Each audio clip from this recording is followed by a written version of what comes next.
and you're watching Book TV on C-SPAN 2. This is coverage from the 2016 Bill of Rights Day Book Festival, held at the National Constitution Center in Philadelphia. Up next, a conversation between legal scholar Akhil Amar, author of The Constitution Today, and Jeffrey Rosen, President and CEO of the National Constitution Center.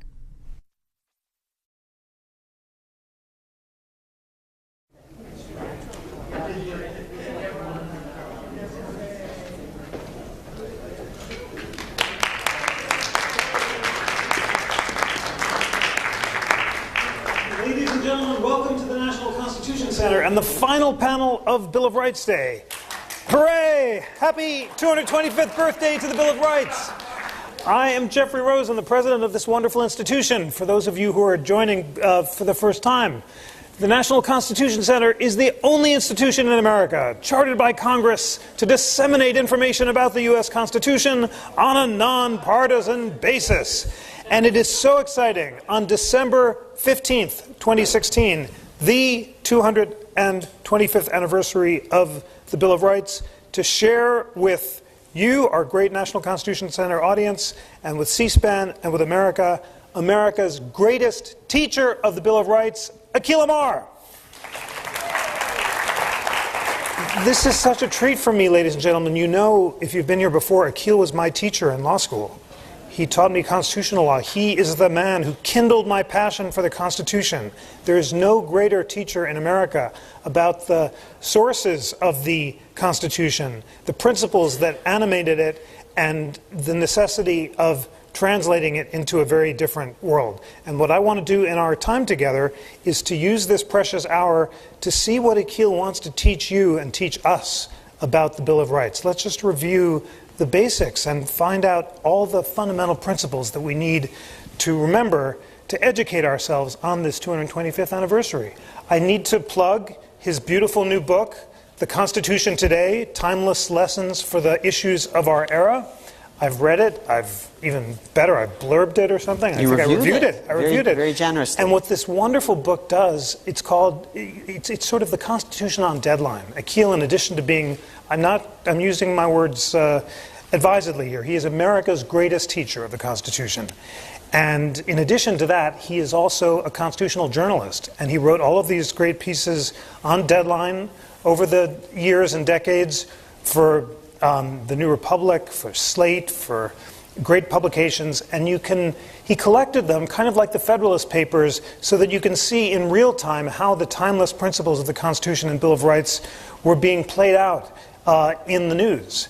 And he just integrates them in this great way. And one thing you get from this book is Akhil's incredible contribution to the methodology of constitutional interpretation. So I want to jump into our conversation in a second, but Akhil, in addition to being America's great teacher of the Constitution, is the greatest of what some have called the new textualists or progressive originalists. What Akhil did is to insist that the text and history of the Constitution and Bill of Rights, neutrally studied, can lead to progressive as well as conservative and libertarian results. It's a nonpartisan, very principled version that inspired a whole generation of law students, including me, to really learn about the text and history of the Constitution and apply it to modern circumstances. So we'll talk about the book, but I think it's really important to just start with the Bill of Rights, Akhil. Thanks. So welcome home at the National Constitution Center. And why did Madison initially resist a Bill of Rights? And this is home, so thank you so much for having me back. I remember when this was just an idea, this amazing center, and now it has 3 dimensions. It is a great space to study not just the original Constitution, but the amendments, because without the amendments, I'm not sure that we could all celebrate it today, black and white, male and female, Jew and Gentile, to the extent that we can today. The framers, great though they were, who met, of course, just right across the mall here at Independence Hall, great though they were people of their era, and they weren't perfect. And one way of thinking about the amendments is a making of amends for some of their lapses and even sins. And that making of amends begins, that's what these amendments, with what we call the Bill of Rights, even though that phrase doesn't appear in the Constitution. It's maybe an element of America's unwritten Constitution, if you will. That's what we call it. And it begins with a very interesting story of a pivot. A pivot by James Madison, who opposed the idea of a Bill of Rights at Philadelphia in the last week, really, of their deliberations in September. And I'll tell you why he opposed it. And he largely opposed a Bill of Rights, although less emphatically, during the ratification process.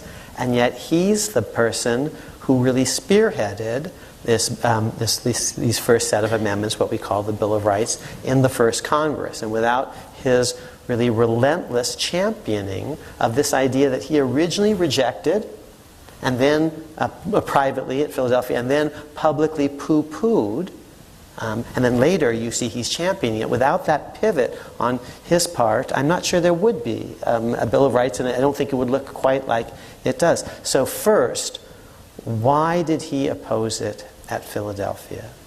Now, I'll tell you my actual view of why, because sometimes people aren't even fully conscious of their own motivations. Human beings are complex. My own reading, because he comes up with all sorts of principled arguments. The problem is the principal arguments don't really make sense. They don't add up, and they contradict each other. I don't own a dog, it didn't bite you, and you kicked it first. That's the triple dog bite defense. So, a Bill of Rights is a bad thing. It's an unnecessary thing. Oh, and by the way, we already have one. That's actually what Madison and others say. A Bill of Rights is a bad and dangerous thing. Oh, and there already is an effective Bill of Rights in Article 1, Section 9, and Article 1, Section 10. Well, you could believe one of those, but when you say all three, so what's up? My candid view is that when late in Philadelphia, George Mason, who had really been the originator of America's first Bill of Rights, the Virginia Declaration of Rights, which took shape even before the Declaration of Independence in June of 1776. George Mason was the father of the Virginia Declaration of Rights, a state constitutional declaration. And he's at Philadelphia, and you will remember that he's one of three people who stays to the end and doesn't sign the thing. So in Signers Hall, right across here, you'll see him and Edmund Randolph and Elbridge Gerry standing apart. But in mid-September, early September, he proposes a Bill of Rights, and he's going to want to compose it, to be the main drafter, as he was in Virginia, and without a lot of deliberation, frankly, he gets just voted down. Here's, in my view, what's going on. They're hot. They're homesick. They're tired. They just want to go home, and so they're actually not thinking it through. And George Mason says, well, we could do it in a matter of hours, and here's what they're thinking. And it's not on the page. This is my interpolation. Yes, he says it's going to take just a day or something, but this is going to be another 2 weeks. He's a pain in the butt, and we want to go home. Now, why do I say it that way? Because you see, if they had really good reasons for resisting this, then the decision eventually to adopt a Bill of Rights was a mistake. So Madison can't be really both right at Philadelphia and then right 2 years later when he pushes the thing forward. It's like on the witness stand. Well, are you lying now, or were you lying then? Because you're telling a different story. And I want to tell the story which Madison actually moves in the correct direction. His original reasons for resisting weren't so good. They weren't so well thought through, and they don't make sense analytically, but what does make sense is the following, and this is now a big point about the Constitution. The Constitution doesn't come from 39 people meeting at Philadelphia. It's not just a small group of people meeting secretly. The Constitution comes from we, the people of the United States. The real drama is the ratification process, a year-long process in which up and down a continent, ordinary people are being invited to debate and then ultimately to vote on whether they're going to vote yes, we want this document, or no, we reject it. That's the drama. A whole continent voting on a constitution. And the first thing that when it leaves this small, closed, secret room in Philadelphia, almost the first thing that people say is, dudes, where are the rights? You forgot the rights. And why would they say that? Because this Constitution isn't the first that America has adopted. We've had state constitutions, beginning with the Virginia Constitution, and it had a Declaration of Rights, and the Massachusetts Constitution of 1780 had a Declaration of Rights, and the New Hampshire Constitution of 1784 had a Declaration of Rights, and so did others. So the first thing ordinary people say is, you forgot the rights. And the framers are kind of defensive about this because they did forget it. But do you want to admit that? So they actually resist, and they try to make some arguments. It's unnecessary, it's dangerous. Oh no, by the way, we already have them. Doesn't make sense, these arguments. And eventually they pivot. And Madison is a huge part of that pivot, and it's a two-part pivot. First, during the ratification process, a bunch of Federalists say, you know what, if you guys really want a Bill of Rights, fine, let's adopt the Constitution, and then we can add a Bill of Rights. Because one of the great things about the Constitution is it's amendable. It's easier to amend than the Articles of Confederation. Articles of Confederation, in theory, can't be changed unless 13 state legislatures say yes, and you're never going to get 13 to say yes, because Rhode Island is going to say no, or New York. There's always one, you know, and you know that just from life. There's always one, and so if we stick with if you vote this thing down, we're stuck, and we're never going to be able to move forward. If you vote yes on this, then we can amend it through Article 5. We only need 2/3 of the House, 2/3 of the Senate, 3/4 of the state legislatures, and then we can actually make improvements. So a bunch of Federalists say, if you guys vote yes, we promise that we'll work with you to think about maybe revising it. Madison doesn't quite go that far, but he's beginning to move in that direction. Then the second part of the pivot, because Madison isn't done. Now the Constitution's been ratified. It's now, remember, it's proposed in September of 1787. Now it's basically a year later, September 1788. 11 states have said yes. North Carolina and Rhode Island haven't yet. So when George Washington is going to take office as the first president of the United States, there are only 11 states in the new Union. But Madison isn't done. The Constitution's been ratified, but we don't have North Carolina and Rhode Island back in the Union. We had a whole bunch of American patriots who voted against the Constitution. It was a very closely contested ratification in Massachusetts, in Virginia, in New York, in New Hampshire. Very closely contested. And again, 2 states have voted it down, North Carolina and Rhode Island. And Madison isn't done. He's got to make the system work. Now it's been ratified on paper. How is he going to make it work? He's got to get himself elected to Congress so that he can actually begin to implement this thing. Now he has to win the congressional election. And in that congressional election, he basically has to promise his constituents that he will support a Bill of Rights. Because if he doesn't, pivot and basically say, you know, I was originally skeptical about this thing, but I'm now persuaded it's a good idea. He's not going to get elected to Congress. He gets elected to Congress on a platform that he will push a Bill of Rights. He defeats James Monroe, who's running against him. So now, in order to be an honest person, he's got to carry out his promise. And in order to get all these people of good faith who voted against the Constitution, but they're Americans too, and you need to bring them on board. So, and if they say they want a Bill of Rights, let's get them to buy into the project, as long as it's not a bad idea. Even if it's just like, a neutral idea, this will give them a sense of co-authorship and co-ownership of the project to bring them on board, because they weren't at Philadelphia. And we need to bring North Carolina and Rhode Island back in the Union.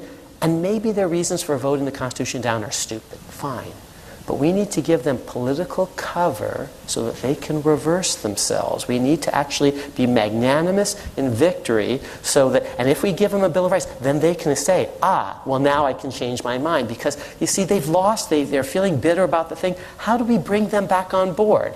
So Madison, for several reasons, pushes this Bill of Rights, because he made a campaign promise to do it, and he has to face the voters very soon. And because he wants to get all these people in the states that are already in the Union onto team Constitution, and because he wants to get North Carolina and Rhode Island back into a reunion with the other states. And why didn't they do it at Philadelphia? Because they were stupid, they were tired. This happens to small groups of elites, even like brilliant people. Ben Franklin, George Washington, but a small group of people is not as wise as the American people generally. That's what you believe if you're a small d Democrat. I'm a small d Democrat. I think there's wisdom in the broader polity. And so the people in the ratification process were wiser than the 39 folks at Philadelphia who basically were hot and tired. Fascinating. So I hear you saying not stupid but hot and tired. They had enough. Okay, bravo for that. And I now understand that Madison's two reasons, as Akhil said, it's unnecessary or it's dangerous. Unnecessary because the Constitution itself is a Bill of Rights. Dangerous because people might assume if the right isn't written down, it's not protected. Was a smokescreen to the fact they wanted to get out of town. Okay, so Madison pivots. Because if those were really good arguments, then it was a mistake to have a Bill of Rights. Yes. And since you mentioned, one of the reasons is, it's dangerous because if you itemize rights A, B, C, and D, maybe you're implying that those are the only rights, and you don't have rights to E, F, and G. Because you don't say you have a right to raise your kids, you have a right to wear a hat, to play the fiddle, to have a pet dog. The number of rights that Americans really have are infinite, and we can only specify so much. And if we specify so much, that's actually going to be dangerous because we're implying that these other rights don't exist.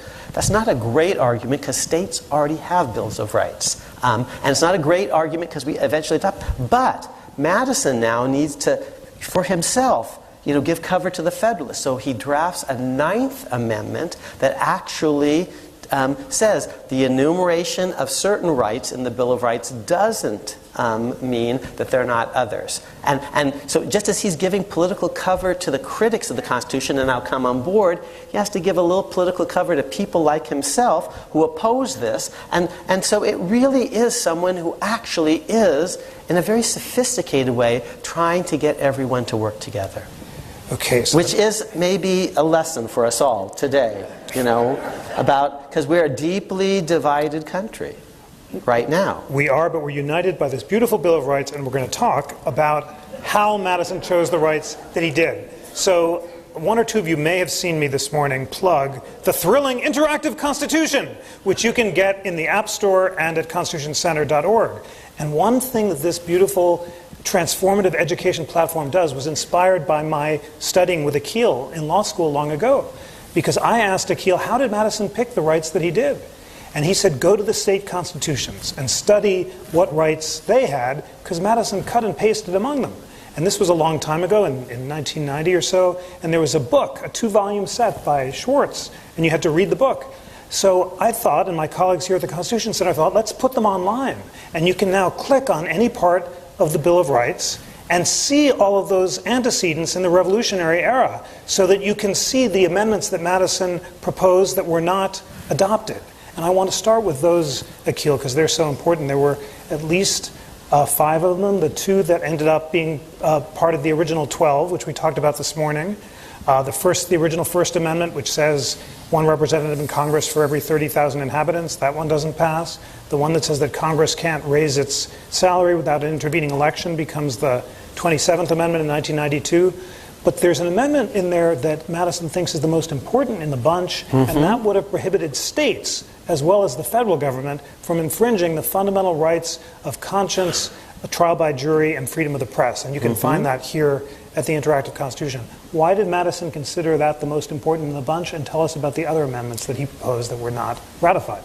Madison believes that actually the greatest threats to liberty, especially minority liberty, liberty of the outsider, the dissenter, the greatest threats are actually posed perhaps by the most democratic governments closest to the citizenry, the state governments, because in any individual state, there might be, for example, one religious group that has a clear majority, and it's going to be tempted to tyrannize over the minority religious group. And his vision of rights was very much influenced, especially by religion. But now in the United States as a whole, since there's so many, I have to speak very carefully here because we're on C-SPAN, so many different sects, S-E-C-T-S, that's a plural. You know, we're having a program next season on sex and the Constitution, but that's the other version. Yes, okay, so not S-E-X, but so many different religious groups, Baptists and Quakers and Congregationalists and Anglicans, so in any given locality, one of these groups might be dominant and tempted to tyrannize over the others. But in America as a whole, no one given religious denomination was going to have that kind of majoritarian power. Sort of every denomination in a nation as a whole was a minority of sorts. So Madison thought, actually, rights might be more secure against the federal government, the larger government, than against individual states. The canonical statement of that view is Madison's Federalist 10. Now, if you believe that, if you believe that states actually are maybe a greater threat to liberty than the federal government, even though the federal government is more aloof and there are fewer federal representatives and you're less likely to know them personally. So conventional theory is democracies are rights protective by their very nature, and state governments are closer to the citizens, they're more democratic, they're more like you're more likely to know your state representative who comes from your neighborhood and comes back every weekend or something. That was the conventional view. Madison thought, no, actually, this more distant, aloof, elitist federal government will actually be better at protecting minority rights. If you think that, then you think, okay, well, it's important to have some rights against the federal government because the skeptics of the Constitution want that, and we need to bring Rhode Island and North Carolina on board. And the people are accustomed to that because they've seen state declarations of rights, so they think that a proper government should have them. But as important as all that is, I, James Madison, believe it's even more important to have rights against state government, a statement that no state shall abridge the following fundamental rights. And he slips that in. Most of the other things that become provisions of the Bill of Rights, most of them were proposed in state ratifying conventions in Massachusetts, in New Hampshire, in New York, in Virginia especially. So much of what he does is to take all these state ratification proposals, which are basically yes, but. Yes, we ratify, but here are some amendments that we're proposing. He culls through that list. He's a compiler. He pulls all the lists together. He sort of goes through them. He sees which ones are especially prominent in the state constitutions, and he basically just winnows that list using state constitutions and the ratification proposals as his first cut. But the thing that he, more than anyone else, adds himself, when he puts himself into the picture, is this Federalist 10-like idea that we're going to have at least one amendment that provides for rights against state governments. And it passes the House of Representatives, but maybe, not surprisingly, it fails in the Senate, which, remember, is a body at that time that's elected by state legislatures, and this is an amendment that would limit state governments, state legislatures, so they say no, so it's not proposed, it doesn't get 2/3 in the Senate, and it's not going to be until after the Civil War that we get a Madison-like amendment that basically says no state shall. Remember how the First Amendment begins. Congress shall make no law of a certain sort. How the Bill of Rights ends with the 10th Amendment affirming rights of states and localities. So the original Bill of Rights is limiting the federal government and only the federal government. Madison wants rights against states because he thinks states are more threatening to liberty. He doesn't get, he fails in that, but he's eventually proved right because states do misbehave. And they misbehave so greatly that eventually there's a civil war precipitated by state misbehavior. And in the aftermath of that, another amendment is adopted, a making of amends that does actually say in its second sentence, no state shall, and what it says is no state shall make or enforce any law which shall abridge the privileges or immunities of citizens of the United States. Now, what are those privileges and immunities? Things like conscience, free exercise of religion, freedom of expression, jury trial, etc., etc. Things in the Bill of Rights, fundamental rights, that now, henceforth, no state should abridge. And the prototype of that 14th Amendment is Madison's original amendment, which, interestingly enough, was 14th on the list of amendments that passed the first House of Representatives. Wow. So you heard what Akhil just said, that the original Bill of Rights only binds Congress, but Madison thought there are certain rights that are so important, they come from God or nature and not government. States should be prohibited from abridging those as well. Or even custom. I'm not sure juries come from God or nature. They're man-made and all sorts of rules about trials. I'm not sure lawyers come from God. Maybe but the right of counsel is a really important one. So customary as well as natural rights. So two natural rights, speech and conscience, and one customary one. But Madison clearly believes in natural rights because two of the other amendments that he proposed but were not adopted talk about natural rights. The first one sounds like a paraphrase of Jefferson's second sentence in the Declaration, basically saying people are born in a state of nature with certain unalienable rights, and when they move from the state of nature to civil society, they retain the alienable natural rights in order to secure the greater security and safety of the rights they've retained. And then another amendment kind of says the legislature can't be the executive, and the executive can't be the legislature, and so forth, the separation of powers amendment. Tell us about Madison and the framers' vision of natural rights, and if they knew what these rights were and why they came from, is that one reason that they thought a Bill of Rights was extra secure but not necessary? Well, I'm laughing or smiling because a lot of what I know about natural rights I actually learned from one of my great teachers of constitutional law, whose name is Jeff Rosen, who was my student, and who wrote a really great paper that he published as a note in the Yale Law Journal that reflected in part on a theory of natural and inalienable rights. And the first of these, he studied, and where would you study these? You'd study the state constitutional backdrop and antecedents of the Federal Bill of Rights. But he studies a man named Theophilus Parsons in Massachusetts and other folks. But if you are a natural rights theorist and you think that rights come from the Creator, and the Declaration of Independence is a statement of this, we hold these truths to be self-evident, that all men are created equal, that they're endowed by their Creator with certain unalienable rights, and that among these are life, liberty, and the pursuit of happiness. Well, one, and maybe not property, maybe property is created by man and law and custom, maybe not, there are debates about that, but maybe the first thing, and it is given by the Creator, and it's unalienable because it's not just a right, it's a duty. It's not, you can't give it up even if you want to. What does unalienable mean? You can't alienate, you can't trade it away, you can't sell it, you can't give it away even if you want.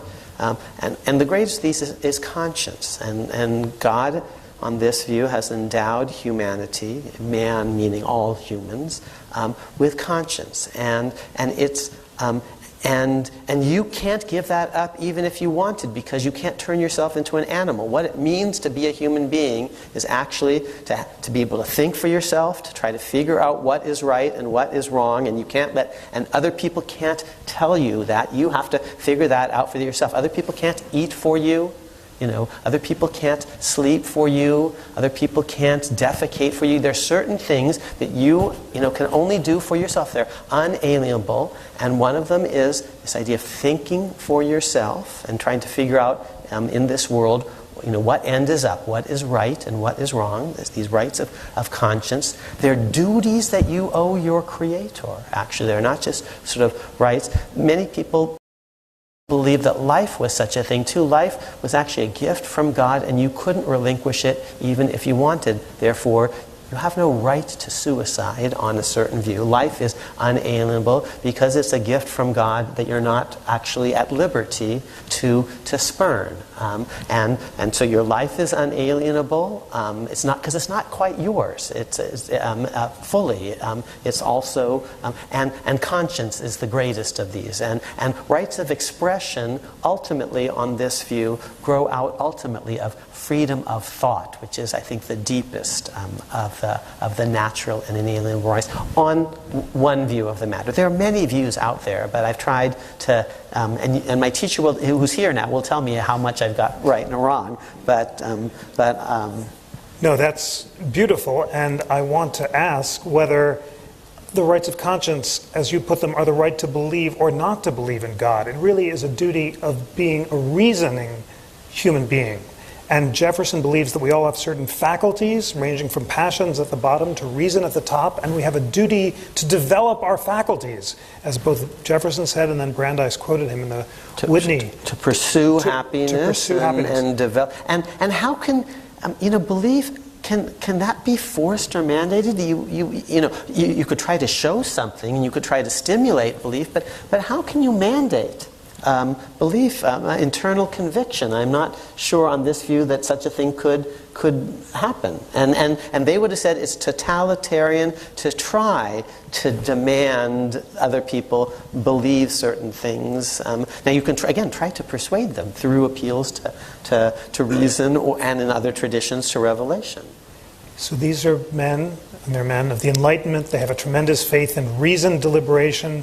What would they make? I just read that the Oxford English Dictionary calls the word of the year in 2016 post-truth. And what would they make of a post-truth society where citizens don't seem able to agree about facts? Yeah, I think they would be deeply disheartened by that. I'm a child of the Enlightenment, so what would they tell us we should do to overcome this post-truth society and try to achieve some sort of common reason? Well, one thing, it's always difficult to try to imagine what they would tell us, and historians don't like playing the game. Well, what would Thomas Jefferson think? Well, Thomas Jefferson would be dead. So they will tell you what he did think, and they are hesitant. But law professors are different, because every day we have to decide. And it's not that we're bad historians; it's that we're playing a different game. We're trying to do a different thing. We are actually trying to apply principles that were laid down many years ago to figure out whether plaintiff or defendant wins in the current case. So actually, we do think about that a lot. And I would say one thing that they would encourage is that we have to actually talk across the divide and talk to people who don't live necessarily in our neighborhood or worship in our church.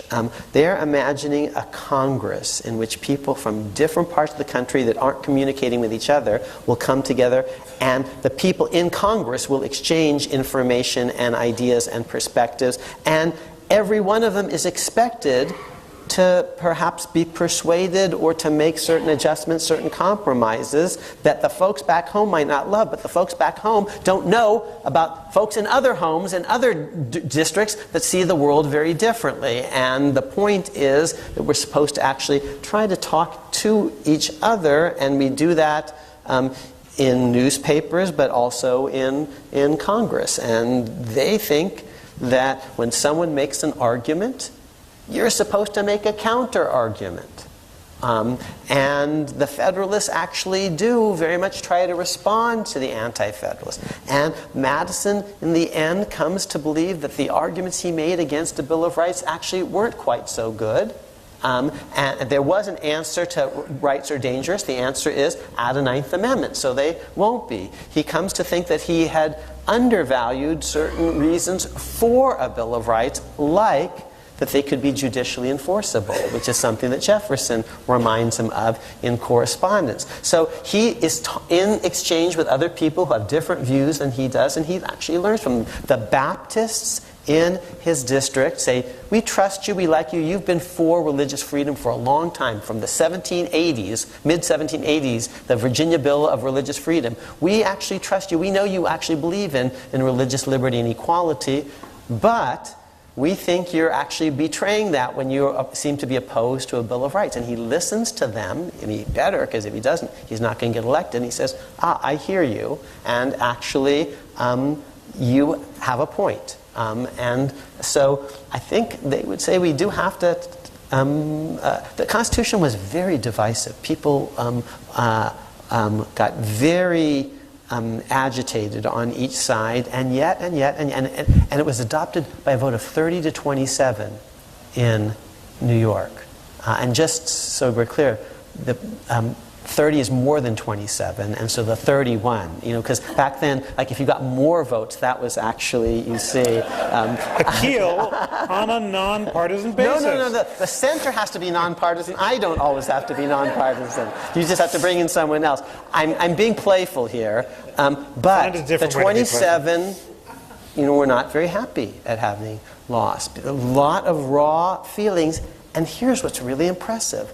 America is actually divided pretty deeply between Federalist and Anti-Federalist, and one of the most important facts of the Bill of Rights is often not understood because we focus on what it says rather than what it does. What it does is it brings America together. It's something that the Federalists and the Anti-Federalists can both accept. It's sort of a consensus compromise position. It broadens the coalition for the Constitution, which was originally a pretty narrow and brittle one. In the long run, it is hard to govern a society 51-49, and maybe even harder to govern a society 49-51. I need to take one more beat on the nonpartisan historical point because it's so important. At the end of his life, Madison is wondering whether public reason is possible, and he's interested in new media technologies that might unite farmers in the South with merchant interest in the North, but he is not completely confident that citizens can come together, hear disparate points of views, and reason together. What did he think was necessary to achieve that public reason? Well, I'll say one thing. I hope I've been pretty generous to Madison. He was a very great man. He was a thinker and a doer. And there are not so many, actually.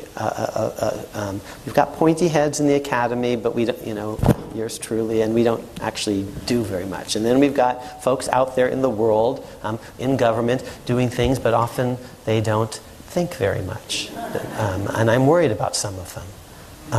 Who seem to be doers more than thinkers. And there are pathologies of people who are thinkers and not doers, the ivory tower academicians. So to his credit, Madison's a thinker and a doer, and he reflects on this, and he is thinking about the media. But here are now two things that I do want to tell you about Madison, since we are celebrating one of his greatest achievements, getting the Bill of Rights through, 225th anniversary. One, he is a partisan. Okay, so yes, on this nonpartisan basis, you can say all of that, but you've been taught that Madison is opposed to party and faction, and you've all read or heard about the Federalist 10. Raise your hands if you've heard about, okay. The oldest political party in America, maybe the world, in continuous existence is what we call the Democratic Party, and it is founded by James Madison and Thomas Jefferson, and it will become the party of Jackson and later the party of Woodrow Wilson and Franklin Roosevelt and Jack Kennedy and Barack Obama. Okay, it's founded by James Madison within a decade of adopting the Constitution when he's railing against party and faction. Okay? So you know who he is? And I actually blurb a biography of Madison, a fine one, by Rick Brookhiser, who happens to be a conservative and it's nonpartisan basis, a very great man. He writes a biography of Madison, and I'm a blurber. And Joe Ellis, who's an historian, is a blurber, and Joe Ellis says, Madison's an historian, and Joe Ellis is a historian. And I'm a constitutional person. I said, Madison is a constitutional guy. I'm a constitutional guy. Rick Brookhiser is a journalist, and Madison actually was a political journalist of sorts. But the other blurber was Karl Rove. And Karl Rove says, I'm a political operative, and so was Madison. James Madison is Karl Rove avant la lettre. He is a total political operative. The only difference is he steps out from behind the stage and onto the stage when Jefferson leaves and he becomes president. So but he's a political operative. He's, Reince Priebus. Okay, that's who he is. So one, he is a partisan, and that's not the picture of Madison that you thought. So he does try to unite Federalists and Anti-Federalists early on, but then he actually founds a political party. And here's the second thing, because we just have to say it. His political party is based on slavery. The Democrat Party is a pro-slavery party, and it's going to get worse and worse and worse. And the party of Jefferson and Madison is going to become the party of Jackson, and it's going to, Andrew Jackson become the party of Roger Taney and the party of Dred Scott, and it will be the party that almost destroys America. And so I need to tell you all of that, because we can take Madison and all his academic and theoretical pretensions very seriously, and I do, but I also want you to see that he fooled himself and other people, because he was, unfortunately, more in the grip of slavery, which is not about reason and enlightenment and natural rights and all the rest. It's a violation of every fundamental principle of right and wrong and decency. And he knows it. So he doesn't actually, the South Carolinians they say slavery is a good thing. Jefferson and Madison know it's wrong, and they don't free their slaves. So that needs to be said as well as we celebrate, because remember how I began. Said amendments are making of amends for some of the lapses and the sins. The Bill of Rights begins that project, but it doesn't end it. Most important of all on this view, and I'm looking at my friend Tom Donnelly here, who's at the National Constitution Center and is involved in the second founding project, which is a huge project here at the National Constitution Center. The most important thing that you need to understand is that, and it's ironic and apt at the same time, that the amendment that eventually fulfills Madison's vision, the 14th Amendment, the amendment that says no state shall, is going to be an amendment that is proposed by the anti-Jefferson party, Lincoln's party, the Republican Party, and they're going to get into the Constitution an amendment that says no state shall, just borrowing from Madison's words, no state shall violate fundamental rights like conscience and thought and expression and jury trial and right of counsel and the rest. And they're doing that. And now these rights aren't just going to be for white folks, are not just going to be, they're going to be just for free people, because all are free. Because before the 14th is this 13th Amendment putting an end to slavery. So now, Madison's vision, so it's ironic and apt at the same time, because at his best he understood these things, but at his worst he betrayed these things. But now the 14th Amendment codifying Madison's vision, but in a way that benefits not merely his nieces and nephews, but also the nieces and nephews and children and grandchildren of his slaves. And that's, and we're not done with the 14th Amendment, because we're going to, what about women and what about poll tax disenfranchisement? And even today, you see, we're not done. The amendment project is a project of making amends for their lapses and sins, because as great as they were, those folks, those 39 people who signed the thing across the way here, they were not perfect. Okay, so we need to ask a basic question here at the 25th anniversary. How did Congress choose the 12 rights that they did, and what are the basic things that you want our audience to know about what the Bill of Rights protects? The most basic thing, and I've already given you some hints about it, we'll just play a game, and some of you have played this game with me before, so if you have, don't spoil it for the others, because you will know the answer to this. But I'd like folks in the audience just to shout out the names of the famous, when I say Bill of Rights cases in American history that pop into your head, whether you agree with the outcomes or not. The big famous Bill of Rights cases are, just shout out their names. Dred Scott. Dred Scott. Gideon. Brown. Roe v. Wade, I heard. Marbury versus Madison. Griswold v. Connecticut. Brown v. Board of Education. New York Times v. Sullivan. Citizens United. Zenger. Now, I can't fool this crowd. It's a very sophisticated crowd. And that said, half of the cases that you shouted out are not Bill of Rights cases. So first, Zenger is before the Constitution. Marbury versus Madison is about original versus appellate jurisdiction, and who cares? It's not any great principle of liberty.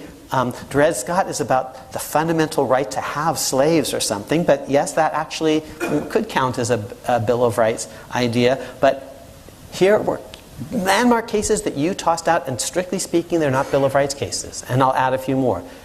Gideon versus Wainwright, Griswold versus Connecticut, New York Times versus Sullivan, Brown versus Board of Education, Roe v. Wade, Lawrence v. Texas, Miranda v. Arizona. None of those is a Bill of Rights case.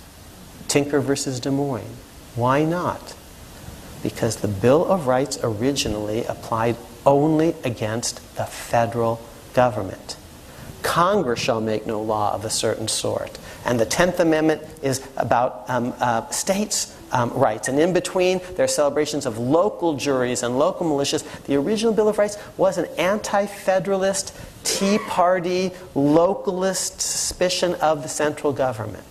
And that's important, but that's not our Bill of Rights today, because you believe, with Madison, that some of your most fundamental rights need to be protected against states and localities. Brown versus Topeka, Board of Education of Kansas. Gideon versus Wainwright is Florida. Roe versus Wade, whether you agree with it or not, is Texas. Lawrence versus Texas. New York Times versus Sullivan was an effort by Alabama to shut down free speech. Miranda v. Arizona, again, Griswold versus Connecticut. Most of the cases that ordinary people think of as Bill of Rights cases aren't Bill of Rights cases, because the amendments are only about limiting, the original Bill of Rights, limiting the federal government.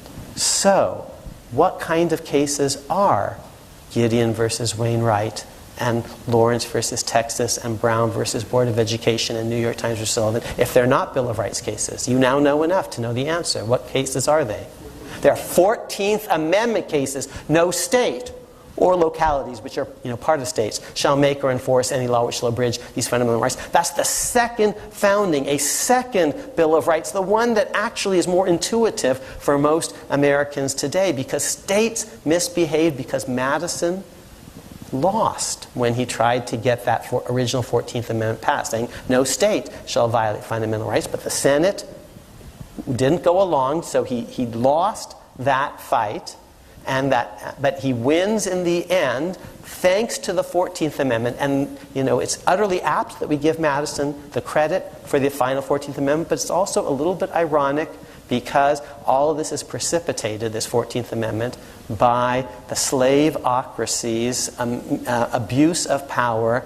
And alas, Madison and Jefferson were charter members of that slaveocracy. They founded a political party whose base was basically a Southern base that benefited hugely in the Electoral College and elsewhere from the presence of slavery. Because of the 3/5 clause, Jefferson and Madison and their party is going to get extra electoral votes every election, because the Southern states that are voting for them are getting extra seats in the House of Representatives, and therefore also in the Electoral College, because of the existence of slavery, because of the so-called 3/5 clause. So it's both ironic and apt. But our Bill of Rights does descend from Madison, but through the 14th Amendment, through Lincoln. And so as we celebrate today Madison's achievement, I think we also have to bow our heads in thanks to Abraham Lincoln and his generation, which is what the National Constitution Center calls the second founding project. And there's no place in America that I think has focused more on the significance of that than this place here, led by Jeff and Tom Donnelly, the Constitution Accountability Center, which is this great organization in Washington, D.C., founded by the late Doug Kendall and now headed up by Elizabeth Wydra, are also huge partners in this second founding project. It is a very exciting project. We just had the most wonderful event on the 150th anniversary of the 14th Amendment in the archives in D.C. just a few weeks ago, and you can watch it on video. So just to connect the dots and the math, the 77 years and blah, blah, blah, working backwards, the 14th Amendment is proposed, basically, in effect, during the 75th anniversary of the ratification of the Bill of Rights, which is why this year is, really 150 for the second founding and 225 for the Bill of Rights. Wow. You've argued so powerfully that the original Bill of Rights designed for the people was really focused on citizens. What were these basic rights of citizens that the framers thought were necessary to include in the original Bill of Rights? Well, when we say, well, the First Amendment was first because it's the most important, that's kind of yes and no. It is the most important, and for the framers of the 14th Amendment, that First Amendment was first. But remember that when Madison's proposing his amendments, what we call the First Amendment was actually third on the list. And it only became first because the first two items on the list actually weren't ratified by enough states at the time. Can I just jump in and ask you, why weren't those two amendments ratified? The original First Amendment was about congressional size, and almost every state that ratifies the rest ratifies it. The only real difference is Delaware, and Delaware doesn't want a big House of Representatives. It wants as small as possible. It would love it if the House of Representatives were consisted of 13 people, one for every state, smaller than the Senate, which constitutionally you could have. One for each state. Each state has to get at least one. But if that happened, Delaware would have equality, you see, in both houses, which is what the Delaware folks wanted at Philadelphia. So Delaware is really the only state that ratifies what we call the Bill of Rights and not the original First Amendment. And that's because it doesn't want a big House of Representatives. And the original Second Amendment that says Congress can't raise its salary, why didn't that go through? Well, it eventually does, and I don't quite know exactly why it didn't generate enough interest early on. So you've got me stumped on that one. I've never been able to fully figure that one out. But it is, though, poetic that the amendment that ends up being ratified as the First Amendment celebrates speech and press. It's poetic and apt because from a structural point of view, speech and press and conscience are really kind of prior to everything else. You really can't have a democratic society unless people are free to think for themselves and speak for themselves, both politically and religiously. It's really impossible to imagine a genuinely democratic project. So I would say, put differently, even if we didn't have the First Amendment, I would have thought that those are basic presuppositions of the system as a whole. So it is apt that, in some sort of deep way, poetic, even though a coincidence, that it ends up being the First Amendment. So when you say, something like, well, the First Amendment's there first because they thought it was most important, it's like someone who says, well, if English was good, I think it was Ma Ferguson, if English was good enough for Jesus Christ, it's good enough for me, And you laugh a little bit, but, there's something there too, I suppose. Okay, I'm going to ask you at the end, so you can start thinking about it, about why our audience should care about the Bill of Rights and why it's been important. But first we have a couple questions from our superb audience. While initially opposing a Bill of Rights, some of the framers expressed concern that in enumerating rights, some would inevitably be left out, and thus the rights of the people would be rendered incomplete. Do you believe there are rights that should have been included in the Constitution but were not, and even to this day have not been added? Well, that's where the Ninth Amendment comes in and says, suppose we did leave some stuff out. The fact that a right isn't mentioned doesn't mean it doesn't exist. I'll give you some, but now the question is, well, how do we find these unlisted rights? And in a book that I haven't plugged in the last 30 seconds, a book called America's Unwritten Constitution, I try to give you, the reader, some tools and techniques, because Jeff is right. I really believe in method. I think the constitutional law has rules. And when I call it a game, I don't mean to trivialize it. I mean that it has rules, just like baseball does, or tennis. So if a right isn't enumerated, but it's maybe implicit in the structure of the Constitution as a whole, you should protect it. So and if it's a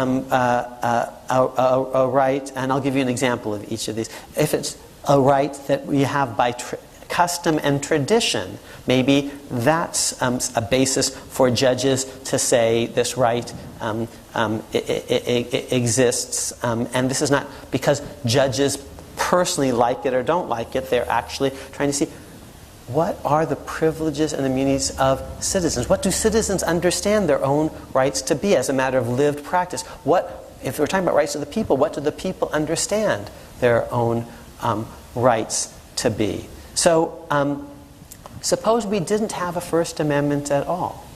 Wouldn't you think that a right to speak out politically was just implicit in having free and fair elections? I would.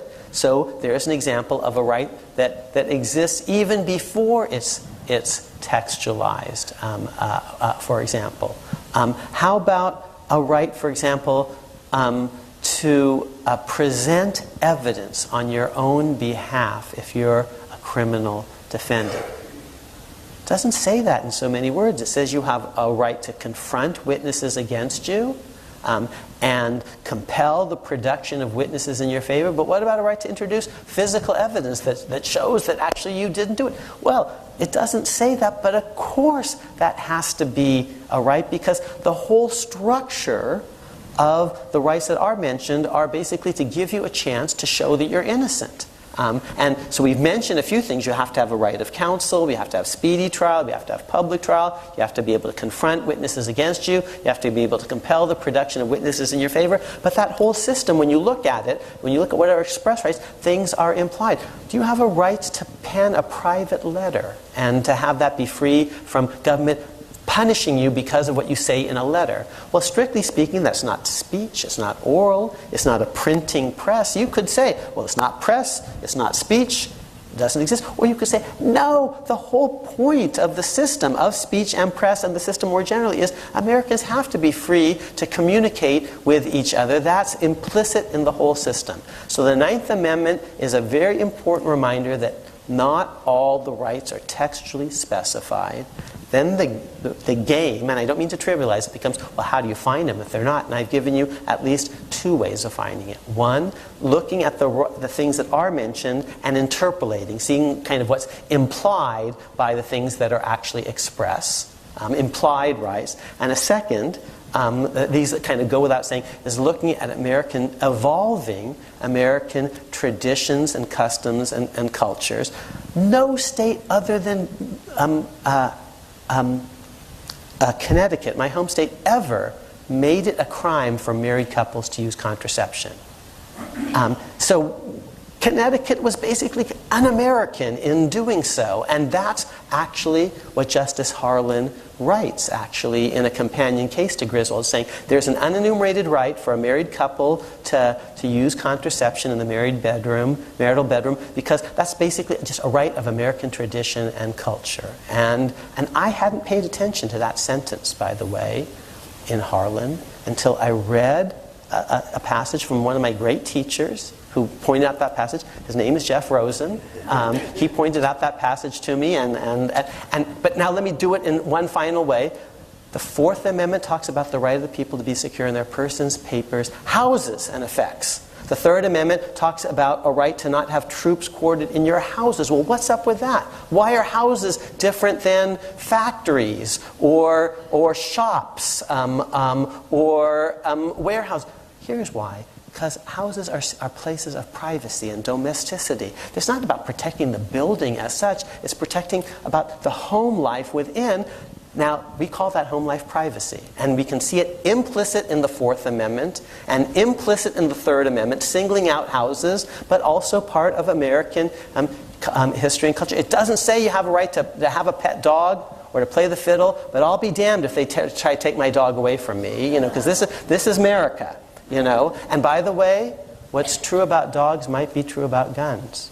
And so even if there weren't a Second Amendment, you see, there might be an unenumerated right, as a matter of American history and culture, to have a handgun in your home for self-protection. I don't have one in mine. They scare me. But if you want to have one in yours, that's, I would say, not just, forget the Second Amendment, forget the 14th Amendment. That's an unenumerated right. And I say that in this new book. So those are examples of unenumerated rights. Ladies and gentlemen, you can tell that I know, like me, you would like to spend an entire afternoon learning from Akhil, but Bill of Rights panels have to end on time. So Akhil, the one-paragraph version, it's on its 225th birthday. Why should Americans care about the Bill of Rights, and why is it important?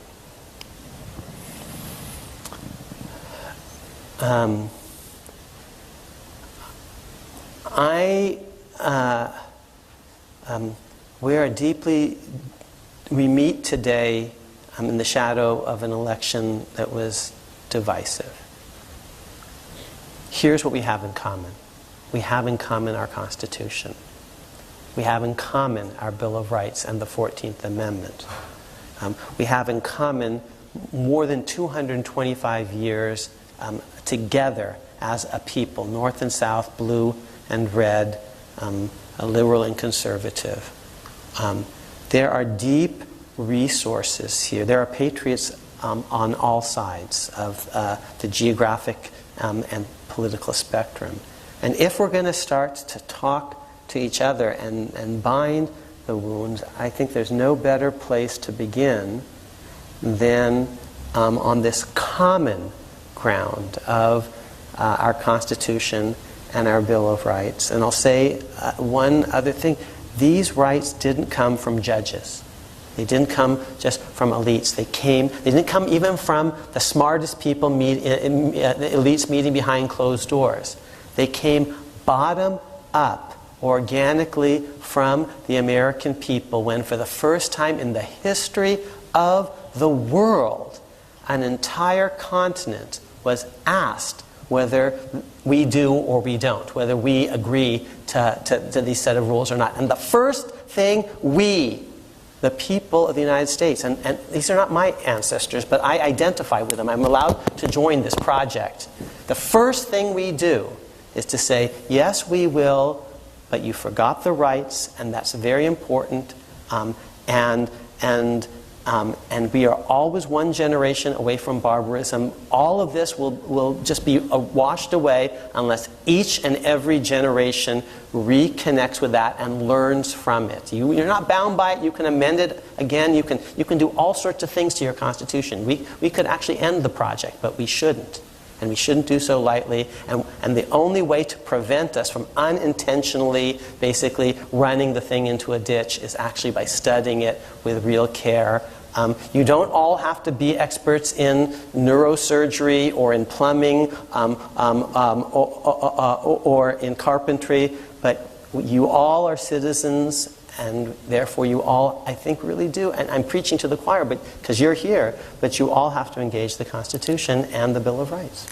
Ladies and gentlemen, happy Bill of Rights Day, and thank you, the great Akhil Amar.